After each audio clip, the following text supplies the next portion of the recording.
माझ्या अंगावर शर्ट आहे का? इतक्या भारीचं शर्ट नव्हतं महाराजाला. महाराजांची पत्नी मंदिरात संक्रांतीच्या दिवशी वाण द्यायला गेली तर ती अंधारात गेलती. तिच्या मांडीवरची साडी फाटलेली होती. मुलाने विचारलं, आई तू अंधारात गेलीस? हो बाळा. उजेडात का गेली नाही? बाळा दोन्ही मांड्यावर साडी फाटलेली होती. मी खूप शिवण्याचा प्रयत्न केला पण शिवली की पुन्हा फाटू लागली, जीर्ण झाली, जुनी झाली, दुसरी नेसण्यासाठी नाही. आई अंधारात त्याच्याकरता गेली.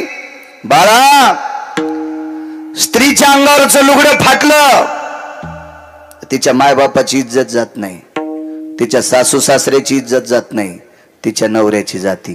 तुका म्हणे नग्न भाज परिते लाज स्वामीशी. बाळा पवित्र अहेवाचा संक्रांतीचा सण आहे. या पवित्र सणाच्या दिवशी माझ्या मांडीवरची साडी फाटली.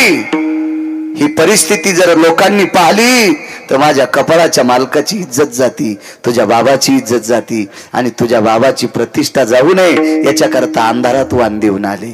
काय महाराजाची गरिबी असेल?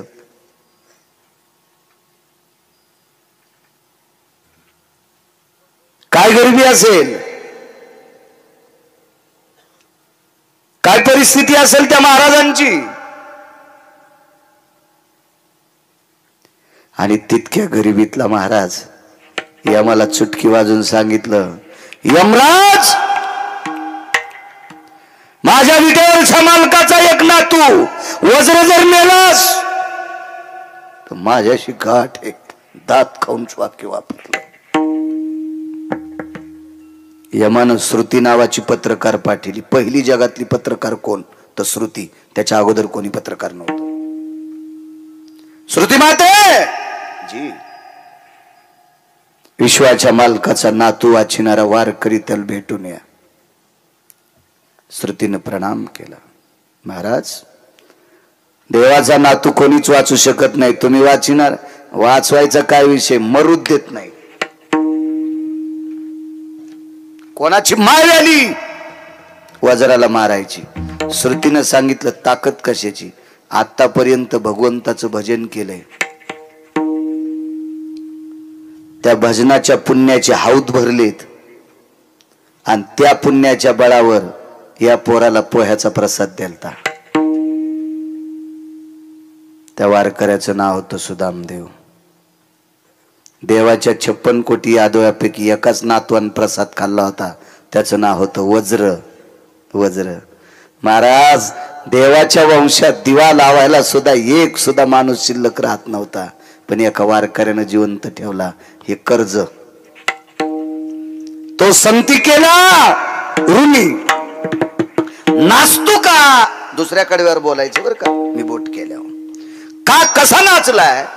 महाराज ज्याच्या दारात जावं लागतंय, इतकी अंगावरची साडी फाटलेली, त्या बाईच्या दारात बांधलेल्या गाईला सोन्याची मेघ ठोकलेली होती, गळ्यात साखळी सोन्याची होती, काही अंतरावर मसड होती, म्हशीला साखळी सोन्याची होती, म्हशीला डाम सोन्याचा ठोकलेला होता, म्हशीला दावणीला लाकडं सोन्याचे होते. देवाला एका बायकोने 16,108 पत्न्यापैकी देवाच्या एका बायकोने माहेरातून मणी आणला होता. तिनं माहेरातून बोटुळे आणले तर नीट बोलत नाही सासूला. शेवया एका घरी शेवया खाल्ल्यात नाही आणलं. काय सुंदर शेवया झाल्या, माझ्या आईनं केल्यात, याच्या माईला येत नाहीत बोटुळे. म्हणलं तुझ्या माईला हे लांबटीन बोटुळे येतेत, याच्या माईनं एवढा उभा बोटुळा दिलाय ना तुला, याची अक्कल आहे का तुला? तुझ्या माईनं दिलेले बोटुळे 6 घंट्यात गाव करायला जातात. याच्या माईनं अख्खं जीवन सांभाळायला तुला बोटुळा दिलाय, याची अक्कल कुठं नदील का आणतुलीस का? राग येऊ देऊ नका, मी तुम्हाला म्हणत नाही. तिकडे गेल्यावर तुम्हाला फुकणार. दुसऱ्या आणू कुठून आणू दुसऱ्या?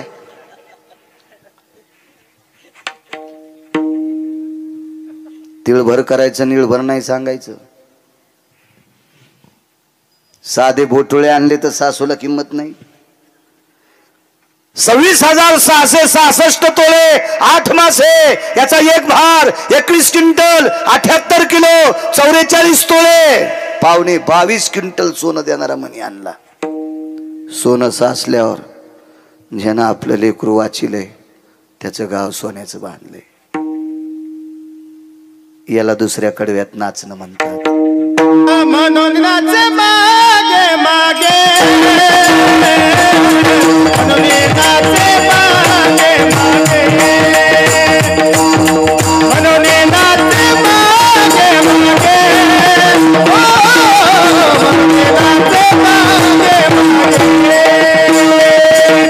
म्हणून नाचे मागे मागे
म्हणून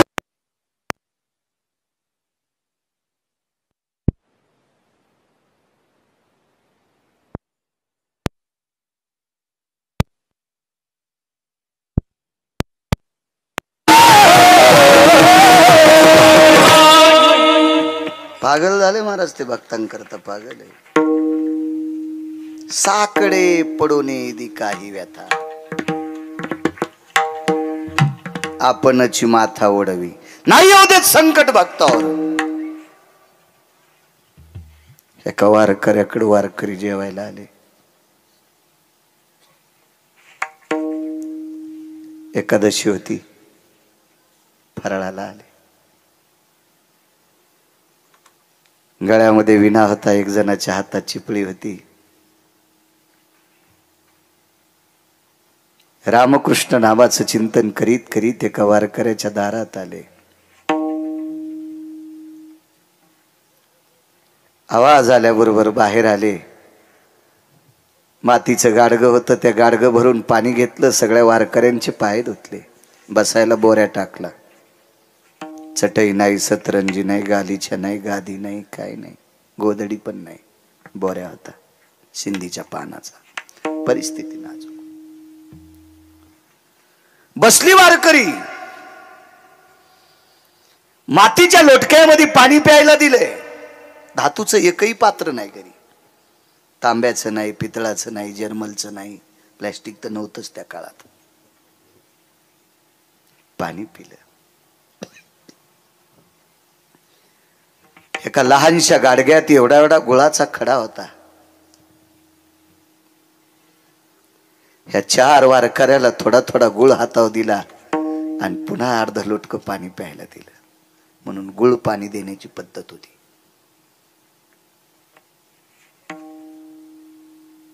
एकादशीचा जागर काही नाही फराळाला. चिंचीतल्या चिंचुक्या इतका गुळ, नखा इतका गुळ खाल्ला आणि बंदी रात्र एकादशीचा जागर केला. बंदी रात्र. रात्रीचा 11:30-12 वाजली आणि पाठीमागच्या झोपड्यात मालक गेले आणि पत्नीला सांगितलं, प्रिये भजन ऐकायली? हो. त्याच झोपड्यात पण पलीकड कुडाला खेटून भजन ऐकत होती त्या वारकऱ्याची बायको. गालाला हात लावलेला भजन ऐकू लागली. चांदण्याचा प्रकाश आहे. पौर्णिमेच्या रात्रीच्या प्रकाशानं त्या झोपड्याच्या ताटव्यातून आत प्रकाश आलेला होता. दिवा लावण्याकरता तेल नव्हतं. साकडे पडून येदी काही व्यथा. भक्तावरची संकट स्वतःच्या डोक्यावर घेतोय किंवा निवारून टाकतोय. हे कर्ज फेडण्याचं लक्षण आहे. प्रिये जी,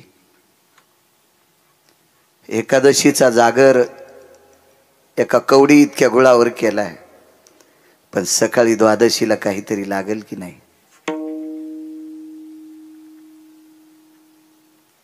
करशील का वारकऱ्याला जेवायला?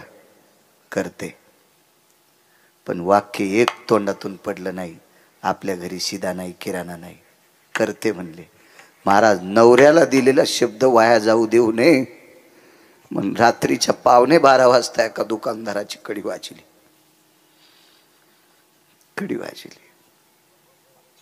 कोण? आमक्याची बायको आहे. काय एवढ्या रात्री? 4-5 वारकऱ्यापुरता किराणा पाहिजे. पैसे आणले? नाही. वापस हो. पुन्हा एकदा पाहिजे. सांगितलं ना एकदा. ऐका ना दुकानदार, द्या हो, दया करा. आम्ही तुमचे पैसे फेडू दुकानदार. दया करा दुकानदार. वारकरी आलेत आमच्या इथे एकादशीचं भजन करायलेत. मी काय धर्मराजा नाही. तेवढं नका दुकानदार. नका माझ्या मुलासाठी, नका माझ्या मालकासाठी, नका माझ्यासाठी. आम्ही द्वादशीला नाही जेवणार, पण आमच्या 4 वारकऱ्याकरता 2-3 वाट्या पीठ द्या ना. द्या ना अर्धी वाटी तांदूळ. द्या ना दुकानदार. काय भावना जागी झाली आणि दार उघडलं. कंदील हातात घेतला आणि कंदिलाच्या प्रकाशात रात्रीच्या 12:30 वाजता आजूबाजूला कोणीच नसताना एकांतात एका वारकऱ्याच्या पत्नीचा चेहरा पाहिला. तिच्या दाताचा प्रकाश कंदलाच्या प्रकाशाला लाजवीत होता. इतकी सुंदर त्या वारकऱ्याची पत्नी होती.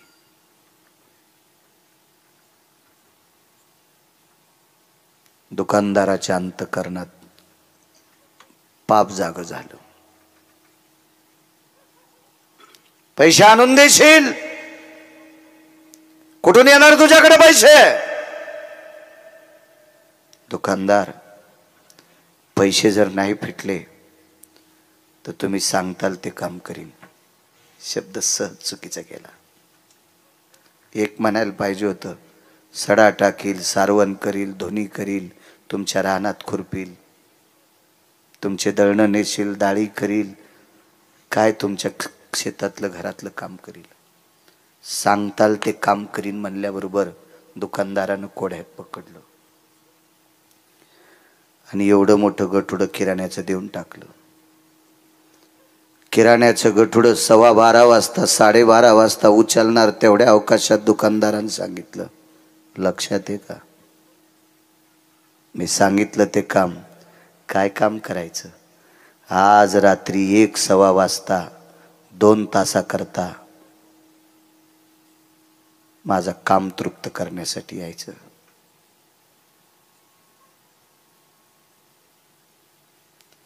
जिच्या दाताचा प्रकाश कंदला इतका पडलाय, वारकऱ्याला जीव घालण्यासाठी किराणा मागितलाय. चंद्राच्या साक्षीने म्हणण्यापेक्षा आकाशाच्या साक्षीने, तुमच्या हातातल्या कंदिलाच्या दीपकाच्या प्रकाशाच्या साक्षीने सांगते, तुमच्या ऋणात मरणार नाही. वाटेल ते काम करून तुमचे ऋण फेडून टाकेल. नाही, देऊन टाका. निघाली वापस. 10-5 पावलं चालल्याच्या नंतर लक्षात आलं, देवा मालकाला शब्द दिलाय सकाळच्या वारकऱ्यांना जेवायला घालीन, वारकऱ्याला जेवू घालते देवा, पण उभ्या आयुष्यात परपुरुषाला बापानं ज्याच्या सोबत लग्न लावून दिले त्याला पती मानते, जगातल्या प्रत्येक पुरुषाला भाऊ आणि बाप मानते, याच्या सोबत संसार कसा करू 2 तास.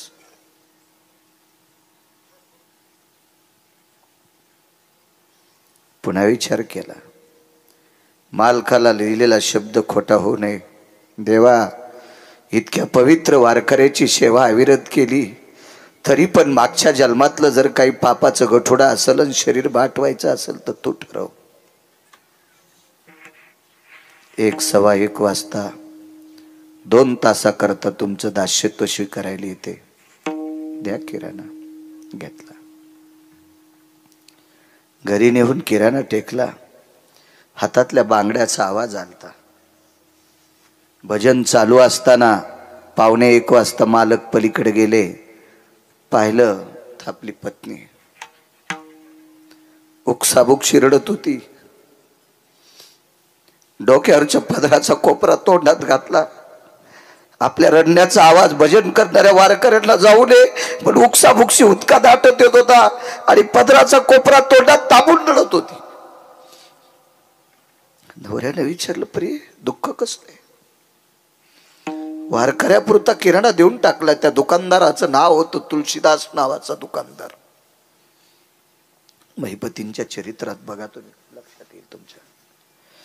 त्या दुकानदाराचं नाव आहे तुलसीदास. तुलसीदास दुकानदाराने आपल्याला किराणा दिला. हो. काम करून पैसे फेडू नाही. कसा दिलाय? 2 तासाकरता शरीर इकलंय.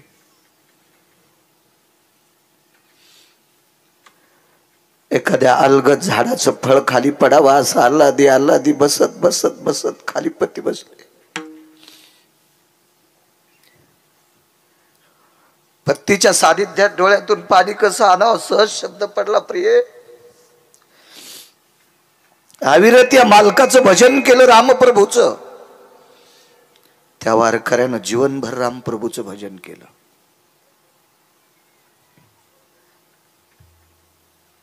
ठीक आहे, इतकं चांगलं वागून जर आपल्यावर ही वेळ आली असेल तर मागचं कर्मातलं गाठोडं असेल. तू जाणार आता? हो. तितक्यात अचानक पावसाची थेंब सुरू झाली.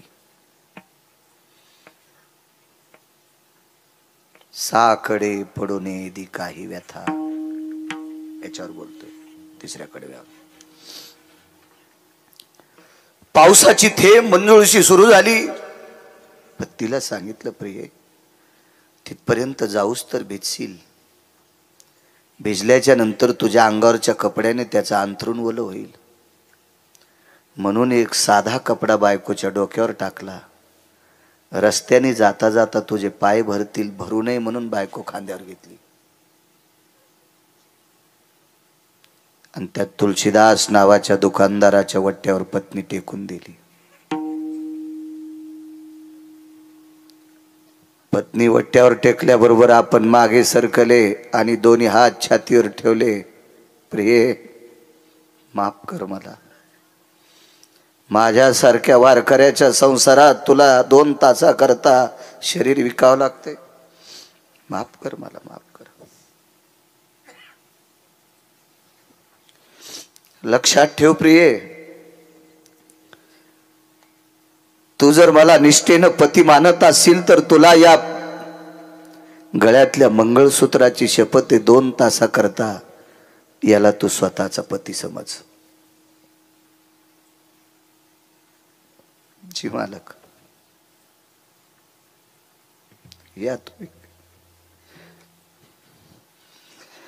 डोळ्यातल्या पाण्याची थेंब खाली पडत होती. आकाशातून पावसाची थेंब पडत होती.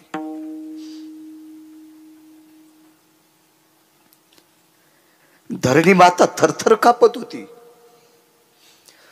आकाशातल्या प्रजन्याच्या गारा झेलण्याची जिच्यात ताकद आहे, तिला एका वारकऱ्याची दुःख अश्रू झेलण्याची ताकद नव्हती.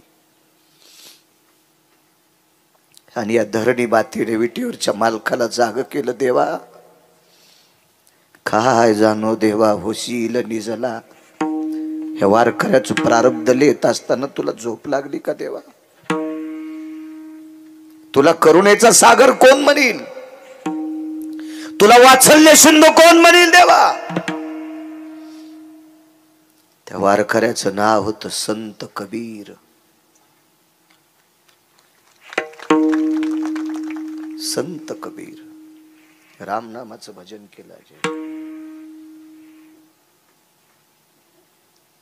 भजन करता करता पोटाची खळगी भरण्यासाठी कपडा इनला. कबीराचे मागी शेला विनू लागे. एक शपक पुरावा गाथ्यातला नाही. ठाई ठाई सेल्यावरती दिशे राम नाम ग. ठाई ठाई सेल्यावरती दिशे राम नाम ग.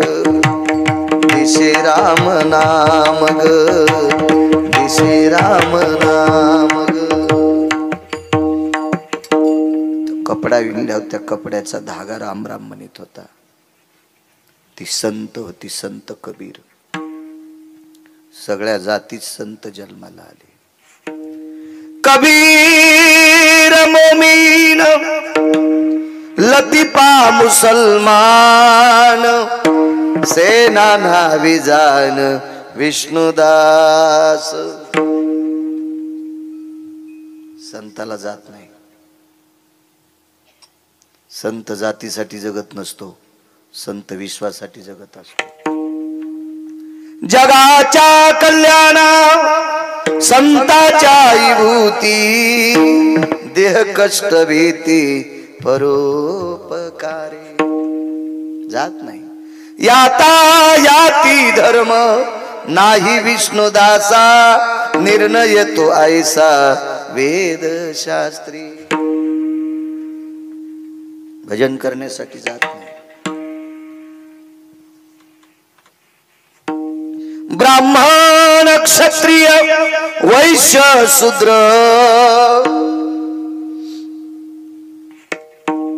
चांडाळाही अधिकार. आधी करून वेश्या. वेश्येला सुद्धा भजन करायचा अधिकार आहे. एक सांगू तुम्हाला, या देशातला तृतीय पंथी टोल नाक्यावर टाळ्या वाजविणारा सुद्धा विमानात बसून वरी गेलाय. त्या लागी विमान पाठविले. त्यारे त्या लागी विमान पाठविले. अनाथाच्या नाथे घातला विमानी. नेला उचलोनी परलोका. टोल नाक्यावर टाळ्या वाजविणारा एका वारकऱ्याचं ऐकून पंढरपूरला गेला. स्नान केलं चंद्रभागेचं. जीवनभर भजन केलं. वैकुंठात गेला. जातीचा संबंध नाही. भजनासाठी, जात व्यवहारासाठी. तुमच्या पोरापोरीचे लग्न करण्यापुरती जात. व्यवहाराला जातीचा संबंध नाही. कोण्या जातीकून 100ची चिल्लर घेतल्यावर 90 होते. आणि अशी कोणती जाती भारतात त्या जातीकून 100ची चिल्लर घेतल्यावर 150 होते. जाऊ द्या, सोपं ऐका. एखादी जात सापडली कर तुला बळी की त्या जातीतले माणसं दारू पित नाहीत. मला दाखवा ना, मी त्या जातीचंच मंदिर बांधितो. सापडली का बुवा? चोपनराव सापडली का? शिंदे बाबा सापडली का अशी एखादी जात? त्या जातीतले लोक मांस खात नाहीत. अशी जातच नाही की त्या जातीत हरामखोर माणसं नाहीत. प्रत्येक जातीत हरामखोर माणसं आणि प्रत्येक जातीत चांगली माणसं आहेत. म्हणून कोणाची वाभाडी काढू नका. विडाला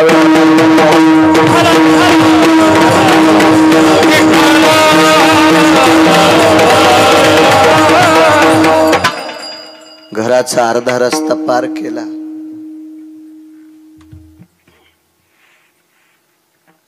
एकदा तरी बायकोकडे माग पहा नाही. आपुलीच दारा जरी टेके व्याभिचारा, आपुलीच दारा जरी टेके व्याभिचारा, क्रोधाचा था अंतरी नये.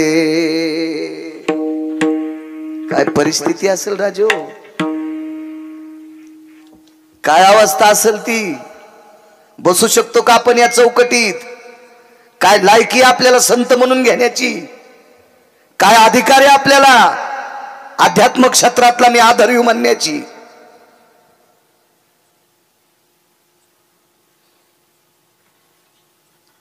टरबुजा आणि गाल केलेस तूप खाऊ खाऊ सुंबळे. समाजासाठी तू हा उपयोग काय? हाऊत भरून टाकला, पुण्याचा नाही पैशाचा. त्या पैशाचे इच्छू होते, इच्छू.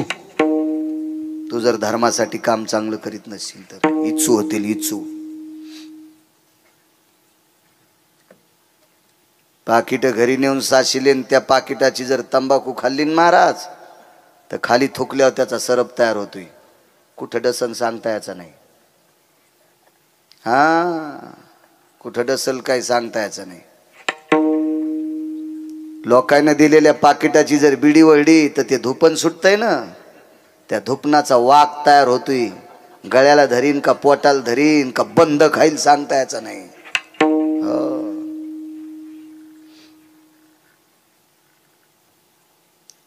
लोकांना दिलेली भजनाची पाकिट, कीर्तनाची पाकिट, पकवादाची पाकिट नेऊन जर गुटखा खाल्ला आणि थोकला ना, खपक्या आजगर तयार होते. खपक्या खातच नाही, पोट आवळून मारित सुंबळ्या. आणि अशा नालायकाला पाकिट देणाऱ्याला सुद्धा ते आजगर हानीत आहे. तुम्हाला वाटलं का याच्यावर घेतलं की तुमची खसखस पिकती? अर्धे पापी तुम्ही आहेत, तुमच्यातले 2% इतके हरामखोर आहेत, त्यानं नालायकाला बोकांडीवर घेतलंय. विठाला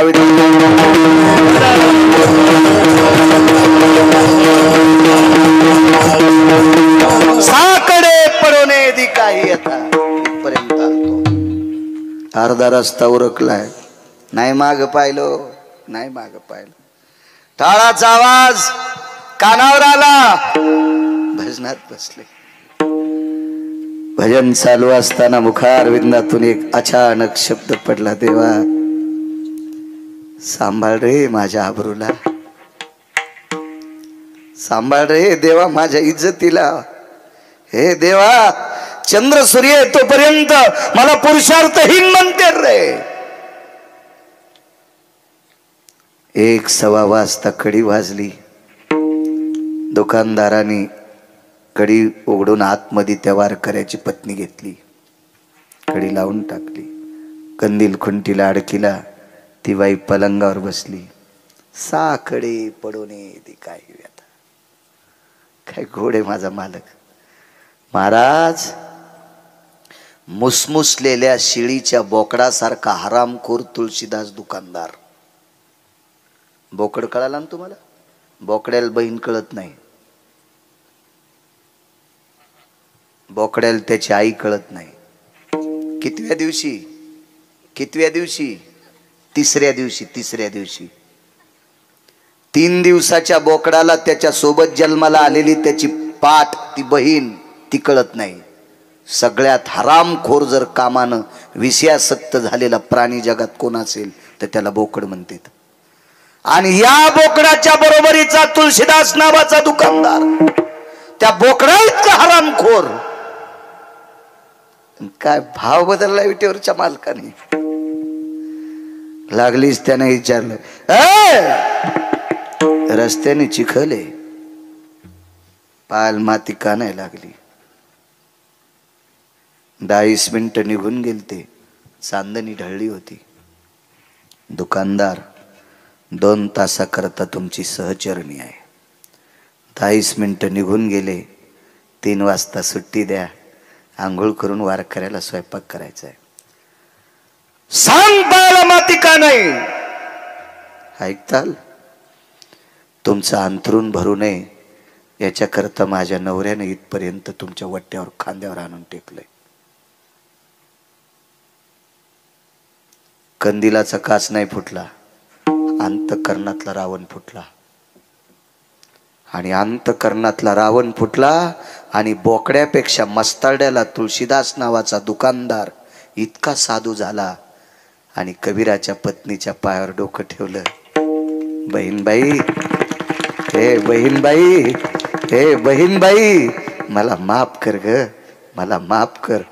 महाराज, बोकड्या इतका मस्तड्याला दुकानदार याच्या अंतःकरणातल्या भावना कोण बदलल्या? या पंढरपुरातल्या मालकानं बदलल्या. म्हणून तिसऱ्या कडव्या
संपला ना. 10:30 वाजून गेलेत. करू का बंद? आगाऊच पको देव. संचयनच माणसं मारली संचयन. चला तुम्ही भजन वाढवा म्हणाली, चांगली गोष्ट आहे. एरी तरी मोकारे व्हॉट्सअप खेळत बसलीत ना भंगिरी वापऱ्या कापऱ्याला.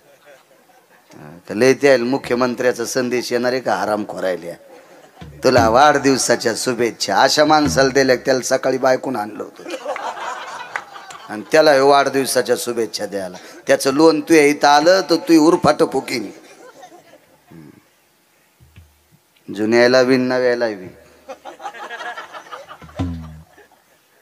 ऋषा तुला नाही म्हणलो मी.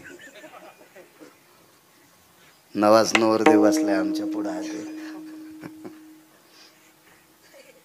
पागल आहे येडफट. गिरगावकराचं कीर्तन असलं की पळतच येते ते. तुलाही शुभेच्छा संसाराला. धर्माची सेवा कर बिचारे. काय साकडं पडू देत नाही महाराज. एक वेगात प्रसंग मांडतो, माफ करा. लोक दुरून येतात. ठरलेल्या वेळेत बोललं लोकांना त्रास होत नाही. मला काय, मी आज 12 वाजूस्तर बोललोत, मग काय मीटर जळतंय त्यानं दिलंय, मग थोडंच हे खराब झाल्यावर लय लोकांचं डॉक्टरला दुरुस्त नाही करता आलं तर मग काय करता येईल, हे त्यानं दिले नैसर्गिक आहे. तुकोबरायच्या घरी पक्ष होतं, पित्र होते, त्यांच्या बाबांची पुण्यतिथी होती. परिस्थिती इतकी नाजूक तुकोबरायची. तुकोबरायला एका श्रीमंत व्यक्तीचा गहू कापावा लागला. इथं बसलेल्या तरुणांनो, तुम्हाला एक विनंती करेल, राजो काम कर जा रे, पैसे कमव जा. तुमच्या संसारातल्या अडी अडचणीला पैसे कामी येतील, काम कर जा. पैसे कमवणं सुद्धा हा एक पुरुषार्थ आहे राजांनो, पुरुषार्थ आहे. वेगळं वाटू देऊ नका गिरगावकराचं, जरा वेगळाच बोलू तुम्ही असं समजून घ्या. तुमच्या जवळची पैसे संपल्यावर तुमच्या घरातली लोक सुद्धा तुम्हाला किंमत देत नाही. लांब कशाला, बायको सुद्धा विचारित नाही. बायको सुद्धा नवऱ्यान जर पिशी भरून आणली शिंदे बाबा किराण्याची, तर बायको नंदीबाईला आणि झुलती. हा, आमचे मालक सदा शृंगार भूषणे, कांता लवे बहुमाने. पैसे कमव जा. बघा आमच्या महाराजाचे सगळ्याचे कपडे, तुम्हाला काऊन पांढरे नसा. बघा आमचे चेहरे, हाय का इतकीशी तरी वळी, आणि तुमच्या गालायने पसा जेवारी बसती, इकून आठाभर आणि इकून निटाभर. हा, बसतो गुटके खातून थुकत. आमच्या याला बी काही लाजा वाटायला पाहिजे गुटके खाताना. लोकांच्या डोळ्यातले का कुसळ काढायचे, आपले मुसळ निघावून बाहेर का आपले तसेच यशनी तुटलेले बैल, कोणाची मका हाणायला सुंबळ्या का आपण काय असं मोकळं सोडलंय का? देवाचे हाले आहेत का आपण? का आईचे काठाळे आहेत आपण? आपल्याला काय नियम नाहीत का? उलट यांच्यापेक्षा आपण नियमाच्या चौकटीत वागाव. काम कर जा. कोणी शेती असेल, कोणाची नोकरी असेल, कोणाचा व्यवसाय असेल, काम करायचं. माय लोकाचा ऊस खुरपायला आणि या भडव्याला 2 लाखाचा सफरचंद कंपनीचा मोबाईल. हरामखोर कुठला, याला पिराल कापायला पाहिजे, पिराला. हो, आणि उभा कापायचा, पुन्हा आडवा नाही, इथून कापायचा. माय लोकाचा कापूस याचायला लागली हरामखोरा, आणि तू 2 लाखाचा सफरचंद कंपनीचा मोबाईल वापरायला पांचटा. लाज वाटायला पाहिजे, लाज, तुला लाज. काम करून जर कोणी 2 तोळ्याची अंगठी घेतली तर त्याची पाठ थापटीन, पाठ. शाबास रे पठ्ठ्या म्हणे. कारण सांगू, मोबाईल जर सकाळी घेतला ना आजू आणि दुपारी 3 वाजता जर ऐकला तर किती पैसे येतात रे? पुढचं म्हणतच नाही याला वेळ आली म्हणून ऐकायला, ते म्हणतं याच्यात काहीतरी खराबी आहे म्हणून ऐकायला. सोन्याची अंगठी विकताना कोणाची मायवेली खराब आहे म्हणायची, ओरिजिनल घेतल्या.